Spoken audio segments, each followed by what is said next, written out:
We have a vision to be an international university of choice, anchored in Africa, dynamically shaping the future. Our mission is to inspire our community to transform and serve humanity through innovation and the collaborative pursuit of knowledge. To fully embrace the digital universe which we are beginning to inhabit, this is what we do at the University of Johannesburg. UJ, where the whole is far greater than the sum of its parts.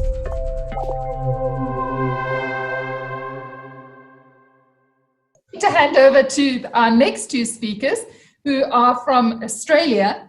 And the first is Professor Lauren Rickards. She is Associate Professor at RMIT University in Australia. And then Professor Wendy Steele, who's Associate Professor at the same university in Melbourne. So warm welcome to you, Wendy and Lauren. Thank you very much. A great pleasure to be here. And we're actually co-presenting, and Wendy's actually going to be kicking off first. So over to you, Wendy. Thanks, Lauren. Look, thank you very much. It's a real pleasure to be part of this session and to follow on from such interesting presentations from Christopher, Matthew, Simon and Namandi. So thanks for that. I learned a lot, and our presentation actually follows on well from those previous presentations. We'd like to start by acknowledging that both Lauren and I are working on the lands, the unceded lands of the Kulin Nations, and we would like to pay our respects to elders past, present and emerging. So our focus for the presentation today is engaging with the SDGs, which picks up on a slide that Simon had, and particularly what does this mean for research. So researchers are increasingly encouraged to frame their research in terms of the SDGs, and this is about transforming our world. But what does that actually mean? So we're interested in how we might think more imaginatively about the role of research in this world and how we might develop new ways of working on that together. And Lauren in particular is going to talk about a report that we looked at in terms of research impact and the different ways that we might think about that as an ethos. So I'll just share my slides with you at this point. So look, I'd like to start by just framing our position, and there's two key points that we'd like to make about higher education or universities' engagement with the Sustainable Development Goals, that transformative agenda that the United Nations has set up from 2017 to 2030. So first of all, we see the SDGs as an integrative transformational agenda, and it's an agenda that demands approaches that work across boundaries and that connect efforts across different issues to identify synergies and tensions. And this is a theme that has come up in all of the presentations so far. So for this reason, importantly, the SDG agenda is not just one among many areas within a university, but it's actually a framework and a context that demands new ways of working. So when it comes to the SDGs, universities are not just enablers of change, but they're also important targets of change. And secondly, we also believe that we're already engaging with the SDGs. So the question is not if we choose to engage, but how should we engage with the challenges and opportunities of sustainable development in this climate of change. So we've argued that this can be superficial and tokenistic if we choose it to be, or it can be more transformative, undertaken through deep institutional commitment and a bold, innovative and impact-orientated culture. And that choice is one that we can make. So this is, the shift in expectations of today's universities have moved from this sort of ivory tower idea, if it was ever thus, to the idea of universities and society being very much intertwined and reflecting both the paradoxes and tensions that happen within both of those different areas. And we've identified three particular places of paradox that we see within contemporary universities, and I'll just briefly touch on each of those. So the first is this tension between tradition and radical change. So as institutions, universities, libraries and associated groups and academic disciplines can be deeply resistant to change, which is one reason why they've been relatively immune to disruption over the centuries and repeatedly targeted, in fact, for make-up by private sector interests. And yet at the same time, the academy and higher education more broadly is founded on a commitment to freedom, intellectual freedom in particular, and critique, and it can be a generator of novelty and innovation and an enabler, if not always site, of profound social change. And we've been hearing a lot about, ideas around decolonising the university in the session thus far. The second point is that universities are both areas of incredible wealth and also financial precarity, particularly in these current times. So universities have the ability to generate and concentrate great wealth, but also they have, through the related economic cuts and crises, have exposed very starkly that some staff and some universities are disproportionately wealthy and secure, while for others, particularly casualised staff and many students, financial and career precarity has become even more thoroughly entrenched. And we want to note that in Australia and in our own university, we've had cuts to the library. So moving forward, there will be no people or staff or student-facing librarians. It will all be online. And many staff that have lost their positions no longer have access to the library, which is, of course, a really important part of knowledge building and networking. And look, the final point is about inclusion and exclusion.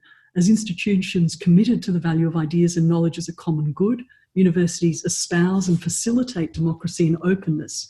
And their relative independence means many universities can actively embed these democratic practices and try and promote them to the wider society. And yet, universities also have the capacity, as we have seen, to exclude, to exploit, and to entrench concentrations of power and privilege. So this can become manifest in decisions about access, about whose voices are privileged in curricula, partnerships, and university decision-making. So universities have the potential to be both welcoming and open-minded, but also hostile and oligarchic if the conditions prevail and underpin this.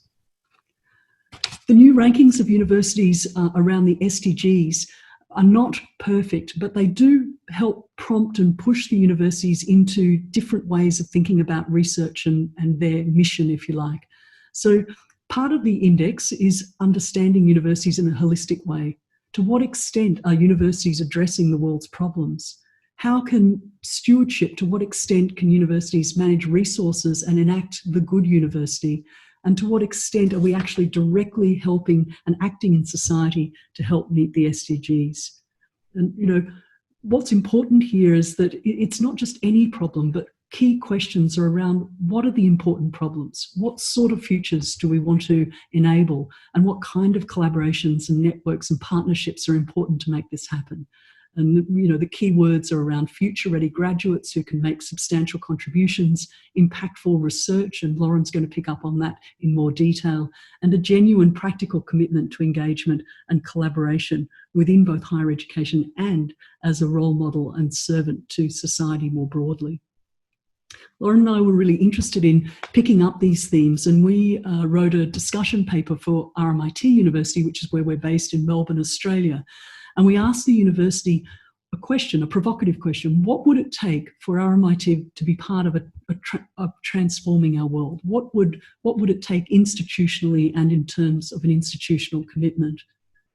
We developed a matrix where we were interested in looking at two axes. The first one is an axis of institutional commitment, from shallow to deep. And the second axis is about innovation culture. So from a conventional innovation culture through to a bold and ethical innovation culture. And I'll stress the ethical part in a minute and have some parameters around that. What we identified at RMIT at the time is what we would call scenario one. So around the SDGs, there was some really pockets, some bright sparks of innovative work happening, but institutionally it wasn't well supported. And we were arguing that for it to be transformational, we needed to deepen that institutional commitment and keep that innovative culture bold and ethically driven. We don't want to see a paternalistic, we don't want to just see more SDG activities and yet a very low level of the bar of what that might mean or what that could possibly contribute. I just want to highlight that we are interested in ethical innovation. Not all innovation is useful, not all innovation is progressive, not all innovation is necessarily needed or good. So ethical innovation is about innovation that's responsible, that is anticipatory and precautionary, that is inclusive, collaborative and systematic, disruptive and engaged, that it has a purpose and it has a sense of responsibility. And just briefly, the SDGs journey just at RMIT, which is our own universities, and clearly, hearing from Simon and others that, the SDGs are different institutions are on different journeys, and there's no one, blueprint of what that can look like. But for RMIT in 2017, the university was an early signatory in the Southern Hemisphere to the SDGs. They appointed a sustainability officer at the university-wide scale, and they started developing things like a university website around the SDGs, and they funded the paper that Lauren and I were part of writing. So in 2019, we presented that to academic board. It then followed that there was a VCE endorsement of SDGs as an action plan. There was an SDG working party committed. There was funding and work around this, and RMIT came 82nd on the Times SDGs ranking. We moved to 2020. The SDGs, there's been publication mapping, there's been curriculum mapping, there's been SDGs embedded and talked about within strategies and action plans, and the SDGs RMIT came 10th within the Times ranking. And so there's a trajectory here of work and effort and action that it's really great to be part of. So just as before I hand over to Lauren, who's going to pick up on research impact and why this is important, we see the SDGs as transformational for universities, and universities in turn have a lot to offer to the SDGs. But in thinking about what the SDGs offer to universities, which is often not the way it's currently thought about, the SDGs are not just a new topic, although that's interesting to develop capabilities and offerings. They're also not just a strategic evaluative lens through which to assess current trajectories, but they actually offer a new way of working and learning with others that underpins this idea of sustainable development as we move forward in these uncertain times. So I'll hand over to Lauren to expand further on what rethinking our approach to impact is about. Thank you, Wendy. So building on from the discussions that we've been having at RMIT, and also I should say through the Association of Commonwealth Universities, we've had the privilege of talking to some other universities around who are also exploring and experimenting with the SDGs. One of the areas that we kept sort of coming back to was this question of research impact. And it's unquestionable that the move to research impact is a positive one, and one that's very much part of that embedding universities into society that Wendy referred to. But there was something about the way that it was going about, the way that it's evolving, that we felt didn't quite gel, if you like, with the real ambition embedded in the SDGs. And when an opportunity came up to do a small exploratory project, which became bigger than Ben-Hur, with some of our colleagues at RMIT, we took that and used the opportunity to do some serious thinking about it. And the main driving force for that was to say, well, okay, we have this research impact agenda, but is it up to the task? Is it up to the transforming our world SDG agenda? Do those two agendas match? And with COVID-19 and the consequent economic waves that are coming through, particularly in the university sector at RMIT in Australia, the contemporary challenges just are accentuating the need for us to think really critically about what the role of universities is and how we're actually going about performing our research obligations. Next slide. So when we started looking at this, we came up with what we've called 3 generations. So it's what some in the business world might call a maturity model.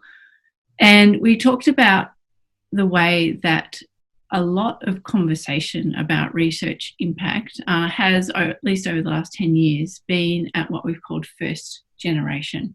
This is where research impact has kind of emerged within the research landscape as a new agenda and a complement to research excellence. And we should say at the outset that we're not out to dismiss these approaches, but simply to say that we see a broadening and a deepening going on. But with the first generation approach, which many of our colleagues around us are very much still within, research impact is something additional that you need to do. It's about trying to disseminate your research, to translate and to push for adoption, usually with a targeted group of end users. I recently had the joy of going through a professional development program at RMIT, which was all about finding our end users and going out there and engaging with them, which, I was with mainly scientists and engineers, and it was a really kind of useful and positive process. But what happens there is that it's very much a push approach. And as we heard Christopher talk about, and Simon too, I think, and all the speakers, there's actually changes going on which actually go for a much more collaborative, circular, iterative approach, where end users are also in the room when those first research questions are designed. And this is a way of actually working to ensure that what you're doing with your research partners is truly of value to them. So it focuses very much on the question of legitimacy with your research partners. Your research partners become genuinely partners within it. And to do that, you actually need to take research impact work a lot more seriously. It's not something you can just leave to the end of a project. And because of that, we actually move into thinking about how to not just scale out research impact across researchers and then the impact across broader society, but also how to scale up research impact literacy into the institution. So I'll go to the next slide, Wendy. And one of the key elements of the second generation research impact approach is to pick up on this work of Bailey and Phipps, which Simon also cited, which is looking at the need for a research impact culture in institutions. So this is about deepening research impact, so it becomes a responsibility, a joint responsibility, not just of researchers, but across a whole host of different people, including, of course, librarians. So we're talking here about an impact approach that is very much embedded in the institution. But what we wanted to do was also to look further, because what we're thinking when we think about the SDGs is the need for research impact to also be more purposeful, to be more connected, and to be more adaptive for situations of the sort we're currently dealing with. And so what we've moved towards was this idea of signs of an emerging third generation, where it's more discerning. So we're starting to say, well, why are we actually working for the particular impacts that we are from a given bit of research? What's the value of doing this relative to other pieces of research? About what sort of research is actually needed, what sort of impacts are actually needed, and what sort of world are we actually creating collectively when we put all of that together, whether it's at a research program level, whether it's at a school level, whether it's at a university level, whether it's at a global level. And when we start to do that, we start to see that there's many more difficult conversations that need to be had.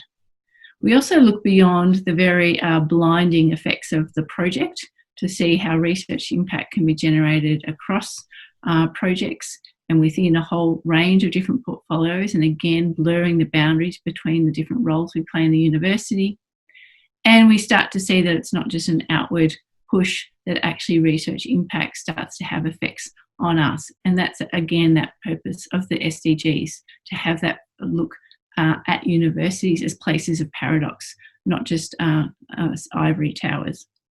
So to finish, we're in this obviously disrupted and challenging world, and it seems clearer than ever that we need to not look at the SDGs and particularly look at the problems that the SDGs are set up to actually respond to. And to do that, we need to actually ask some hard questions about research impact and help think about the ways in which all of us in our different roles can actually make sure that the university sector is fit for purpose in these very difficult times. Thanks. Lauren and Wendy, thank you both so much. That was incredibly interesting, and I think just a wonderful note to end the session on. My thinking when I put the session together was to try and create a space to help us as librarians think about the research project of the university within the context of the university, and then what roles could we be playing? And I think what all the speakers have mapped out is how much the research landscape is changing, and that a lot of support is going to be needed from librarians, possibly asking librarians to play slightly different roles to what they've played up till now, in order to support these projects. And one of the projects that's particularly close to my heart are the SDGs, and how we could be engaging much more with that, especially when we do South-South-North collaborations, and think about the value of that research. So with that in mind, let me move over to the questions. And I'm actually going to take these questions pretty much as the speakers spoke, because that's sort of how they've come up here. So the first one to you, Christopher, is a question around space.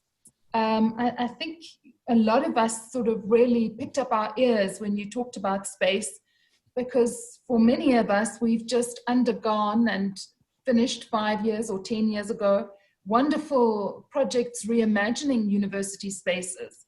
And this looks like it's going to be something to reimagine yet again. Could you speak a little bit more about how you think the university library spaces are going to be emerging going forward? Sure.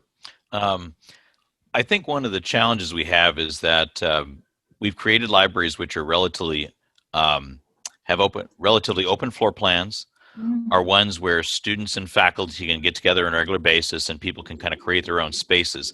And I think what we're going to need to do is to say we can still create that type of environment, but maybe it won't be as open as we have in the past. So what I'm suggesting is maybe you have an open space, but you have enclosed spaces within it where you have areas for groups, areas for individuals. My instinct is we'd still have a lot of glass, so you'd be able to look through that space and be able to see that it still was people. You could still see people working. You could still see the engagement. You could still see people in working together to solve a research problem or to do their research in some way. I think that we'll still have people in the space that are available for assistance. So the idea of we've developed learning commons where we have things like tutoring and writing center and things like that available. I think those things will still be the case. I think we'll need to figure out, and in the past, I think we've tried to integrate them a little more into the library. I think we'll have to figure out how we do that in a way where they'll probably want identified spaces or maybe separate spaces because of that encouragement. So I think that's kind of what we're looking at. I do think the library can still retain its space as a third space for the campus, or a space where it's a central gathering space. I think we'll just need to figure out ways to do that so that people can get both that individual and group gathering space opportunity in one location. Thank you, Christopher. And sort of moving from the idea of space and working individually or collaboratively, Simon, a question for you. You talked quite a bit about collaboration, and then you touched on South-South-North collaborations, and they're not being single authors. What role do you think libraries, and perhaps libraries in conjunction with research office, can play in helping to promote or foster or enable these kind of collaborations? Yeah, thanks. That's a really great question. So I suppose I would give an example from Kent. We have an Office for Scholarly Communication, which is joint between the library and research services. So it's kind of like got dotted lines across. The role of the Office of Scholarly Communication is to provide as much information around the academic publishing process as possible. So it covers some of the things that Christopher and Matthew talked about in terms of, well, where shall I publish? Where will I get best impact, academic impact for my research? Should I be using social media to try and promote my research? And if so, how is it best to do that? If I've written a book, could I organize a book launch? Might that generate more interest? So those sorts of things. And really part of that work is all the information about how you can make a difference in terms of your research output. So although I'm not a big fan of citations, one way of increasing citations is to have more international co-authorship. If you look at the stats overall, if you have an international co-author on your article, you are more likely to have more citations than if you didn't have an international co-author, because of those networks across. And so that's going to help you as an academic in terms of your promotion and so on. Even if your promotion is not based on citation analysis at all, but your research is read by more people and seen by more people and used by more people. So that providing information about what are the advantages of entering into collaborations, and not only sort of north-north, south-south, but all of the various combinations. It's making sure that the research has the appropriate people involved in it in order to have, and again, as the final speakers were talking about, that the best chance to have impact, because the right people have been involved all the way through. I think I've kind of answered about 5 different threads of your question, but it's what's the final sum up is it's complicated. Speak to your librarian, right? Yeah, that was a great answer, Simon, especially the last part. Now a question to you, Namandi. If we look at these different matrices, I wonder if you could just speak a little bit more to the question of teaching and learning. As you can imagine, we've all just been reviewing those Times higher education matrices. And one of the things that I find quite disturbing is how little impact is given or recognition is given to teaching and learning. Would you like to speak, so the question's here, could you speak a bit more to the importance of teaching and learning in Africa? Right, thank you for that question. That's a tough one though. I'll have to pause a little bit. Right, okay. So what is the business of academia? What makes a university professor? What makes a university? What's the core product for those that understand marketing? Because you have a core product and every other thing is just icing on the cake. The augmented product, expected product, and probably future product. The core product is teaching and learning. What you're doing is developing, mentoring, and educating the next generation. So there is something that's referred to as research-informed teaching. And that is especially expedient when it comes to higher level students approaching graduation at the undergraduate level. So if you're not particularly research active, what exactly have you got to bring to the table when you walk into the classroom? What new information? Why is the student going to spend the next 1 hour listening to you repeat what's already in the textbooks that they have access to? So what new knowledge are you bringing into the classroom? So that's, I don't know if that responds to the question. You need to be actively engaged in research in order to actually move the conversation forward in the classroom. Thank you very much for that answer. That was very interesting. So picking up on the idea of research, I'm going to then go to the question for Lauren and Wendy. Your discussion on SDGs has been very insightful and challenging. How, as libraries, do we help to develop a research impact culture? I think that there's so many different roles, aren't there, for libraries to play in this. Just to sort of start from one that's close to home, our library, despite being under attack at the moment, is running a library seminar series where we're actually going to be speaking about very similar things. So actually helping that conversation. Because one of the strange things about universities is that we have a shared sense of the university, but we often work in these very, very strong silos. I'm not just talking about the disciplinary ones, but the ones between academic and professional staff, the ones between teaching and learning, research, and then other kind of more mysterious parts of the university that I'm not sure any of us really understand. But there actually is a huge need, I think, for for processes, I mean, to use the lingo, knowledge brokers, intermediaries. And I think the librarians actually have a really unique ability to actually do that linking across and to draw those conversations.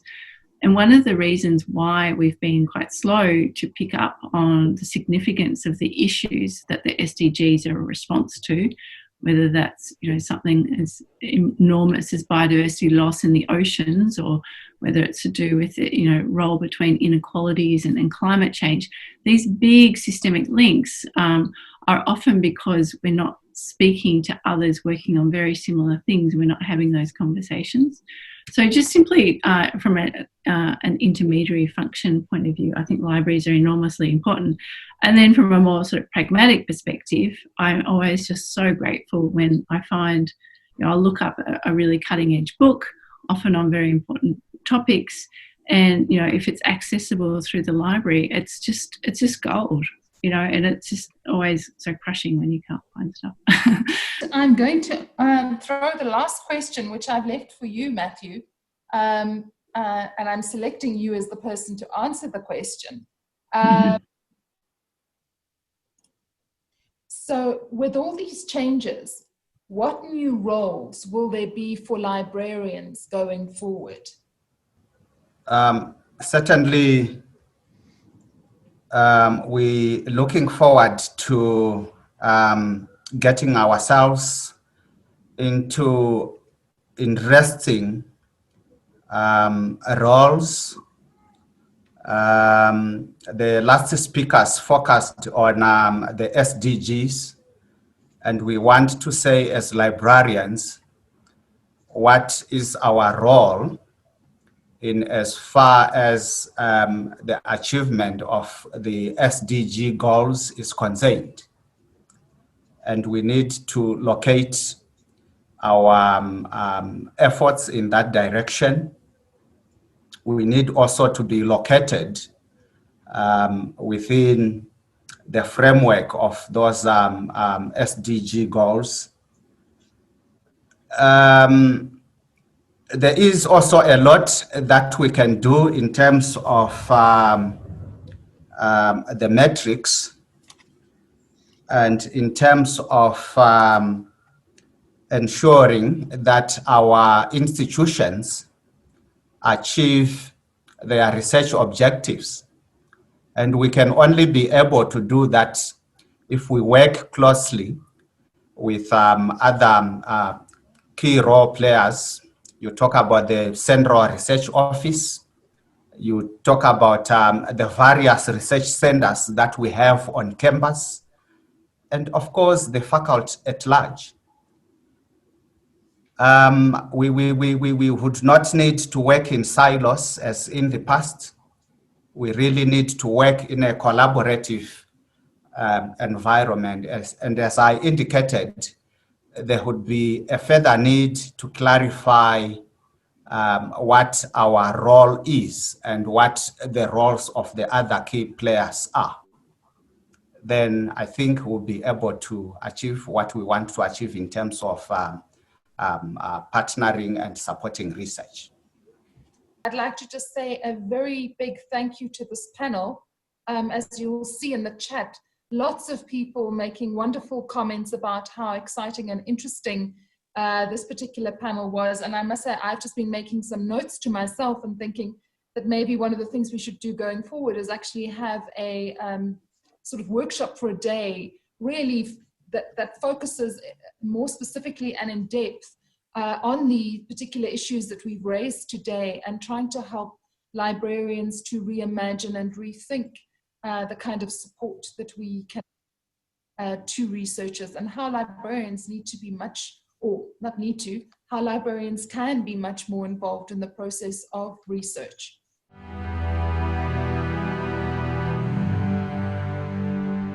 The University of Johannesburg, the future reimagined.